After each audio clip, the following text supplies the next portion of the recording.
दिल्ली से आगरा हम लोग कैसे कैसे जनरल ट्रेन से पहुंच गए थे। बहुत ज़्यादा भीड़ थी, पता ही नहीं था कि इतना भी भीड़ होगा दिल्ली से आगरा जनरल ट्रेन के लिए।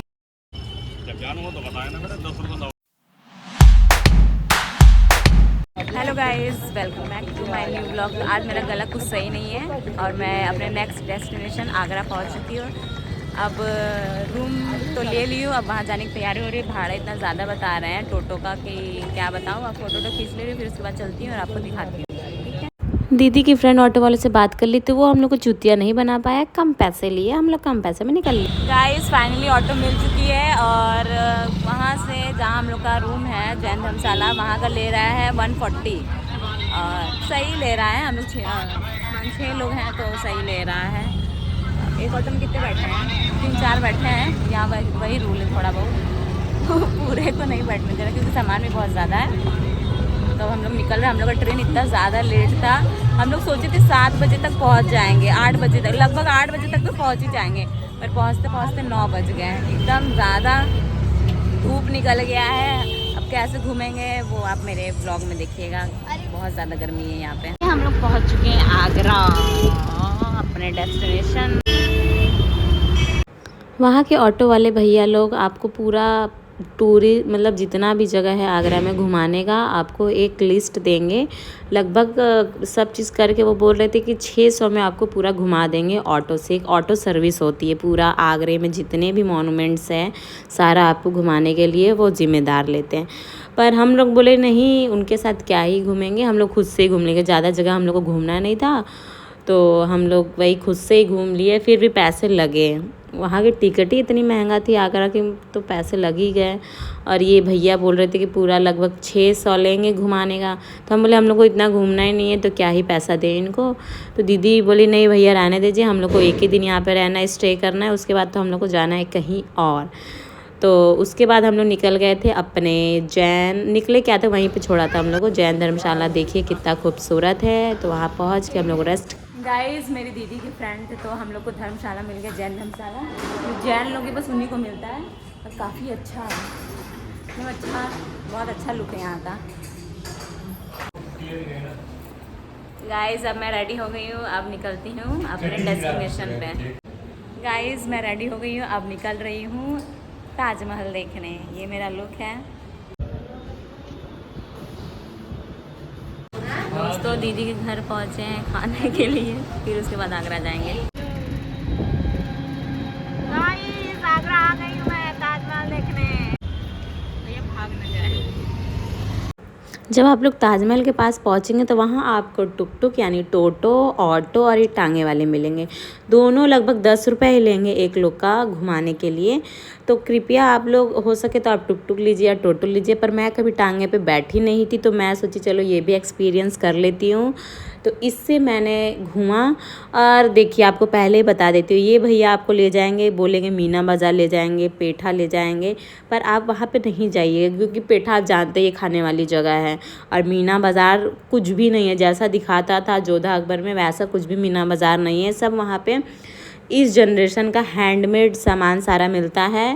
और कुछ मतलब एक तरह से कह लीजिए कि ये अपना सेलिंग बढ़ाने के लिए या कस्टमर को वहाँ ले जाने के लिए खुद पैसा वसूलने के जो हाफ रेट मिलते हैं वो ये लोग काम करते हैं। तो आप प्लीज़ ना जाए क्योंकि कुछ खास नहीं है। आप वैसा चीज़ आप ऑनलाइन भी मंगा सकते हैं, जहाँ आप रहते होंगे वहाँ भी वैसा मिलता ही होगा। तो हम लोग पहुँच जाते हैं Meena Bazaar. Basically this is not a Meena Bazaar, you can see that it's a common shop जहाँ वीडियो बनाना लाओ नहीं। गाइस कुछ भी पसंद नहीं आया मीना बाज़ार में, कुछ है नहीं, लोग हैंडमेड ही है। हम तो सोचे थे पुराने ज़माने में कुछ रखा होगा पर ऐसा कुछ भी नहीं था, सब हैंडमेड ही था। उल्लू बना दिया। मीना बाज़ार से आगरा फोर्ट पास में था तो टांगे वाले भैया को बोले कि हम लोग को वहीं ले चलिए, तो दीदी और उसकी फ्रेंड को भी वहीं। गाइस वो सब घूमने के बाद हम लोग आ गए हैं आगरा फोर्ट। अब दीदी का वेट हो रहा है, वो आएगी तब अंदर जाएंगे, ठीक है।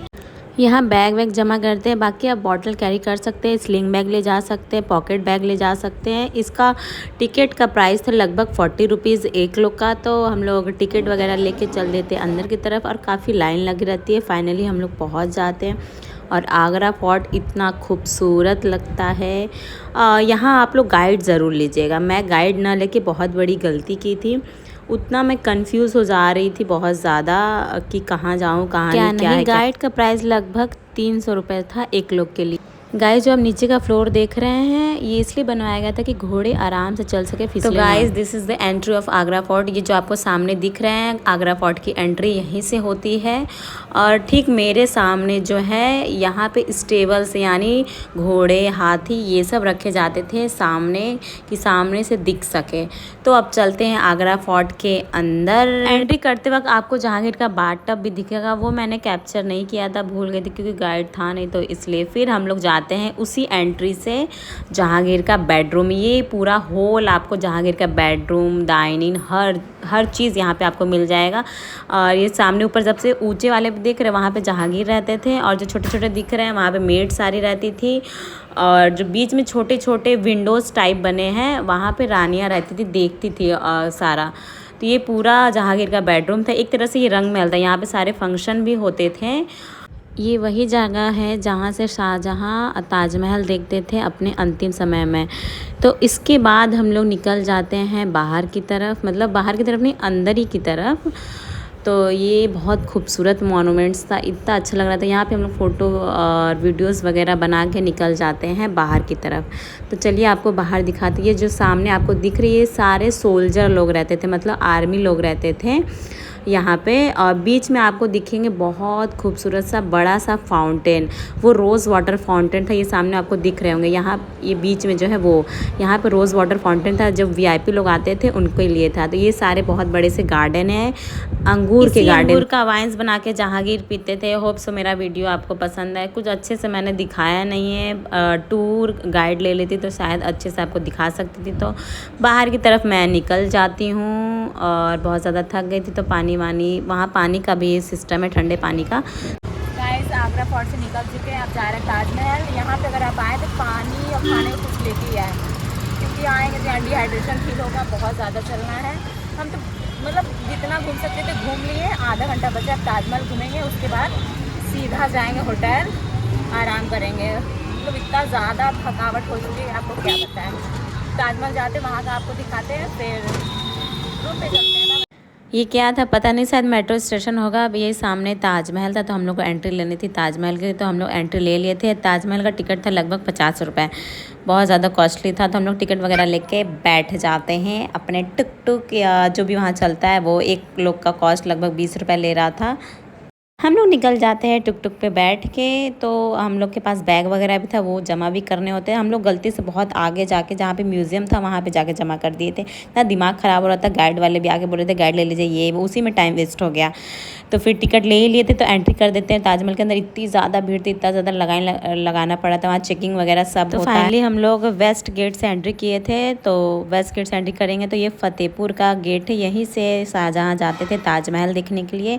तो फाइनली हम लोग जा रहे हैं फतेहपुर के गेट से एंट्री करने के बाद। ये जो आपको सामने छोटे छोटे कमरे दिख रहे हैं, यहाँ पे जो ताजमहल बनाते थे वो वहीं खाते थे और आराम करते थे। ये शाही एंट्री है, एंट्री गेट है। ऊपर आपको वाइट कलर के 22 गुंबद दिखेंगे। इसे ये दर्शाता है कि ताजमहल को बनाने में लगभग पूरे 22 साल लगे थे। और कितना खूबसूरत यहाँ पे बहुत ज़्यादा भीड़ था। अब यहाँ से आपको पूरा ताजमहल दिखेगा, इतना अच्छा व्यू लगेगा कि आपको क्या बताएं।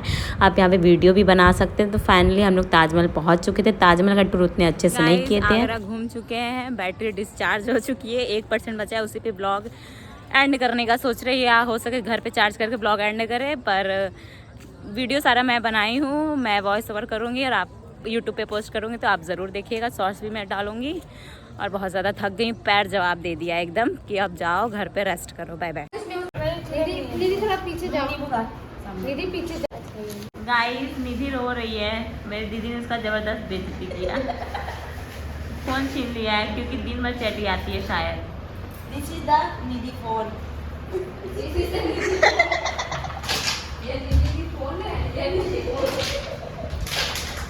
गाइस आपने इंग्लिश सुना, कितना खतरनाक था। तो गाइस बैकग्राउंड म्यूजिक आपको सुनाई दे रहा होगा, क्या भी बज रहा है, ये बहुत ज़्यादा लाउड था। तो मैं दोबारा से शूट कर रही हूँ। मेरी तबीयत बहुत ज़्यादा ख़राब हो चुकी है, ज़ुकाम फीवर नाक एकदम जगड़ चुके हैं। और मैं सिर्फ आगरा फोर्ट ही कवर कर पाई थी, ताजमहल उतना अच्छे से कवर नहीं कर पाई। वहाँ पे जो भी फतेहपुर सीकरी है, जितने भी चीज़ें थे मैं वो कवर नहीं कर पाई, क्योंकि इतना ज़्यादा धूप था, इतना ज़्यादा गर्मी था, फोर्ट में पूरा चला गया था। हम लोग का ट्रेन भी मिस नहीं हुआ था, लेट हो चुका था, जिसकी वजह से जिस टाइम पे उतरना था उस टाइम पे उतरे नहीं। हम लोग दोपहर को 2 बजे निकले थे घर से और 5-6 बजे घर आए, क्योंकि 6 बजे तक बंद हो जाता है। तो अंधेरा हो गया तो कुछ भी ज़्यादा कवर नहीं हो पाया था। अब बैटरी एकदम डिस्चार्ज हो गई थी, तो जितना भी कवर हुआ मेरे ब्लॉग को ज़रूर देखें और चैनल को लाइक शेयर सब्सक्राइब ज़रूर कर दें। तो बाय बाय।